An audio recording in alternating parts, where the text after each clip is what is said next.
সালাতু সালাম গো আমার দরুদ সালাম গো আমার কোয় নবী মুস্তাফায়।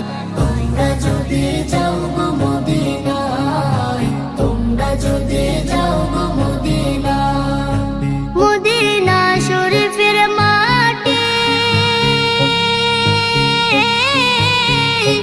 আমার চোখে মুখে বুকে মাখিও। এমন পবিত্র মাটি, এমন পবিত্র মাটি আমার নবীর রওজায়। তোমরা যদি যাও গো মদিনায়, তোমরা যদি যাও গো মদিনায়। ইয়া রাসূলুল্লাহ ইয়া হাবিবাল্লাহ, ইয়া রাসূলুল্লাহ ইয়া হাবিবাল্লাহ।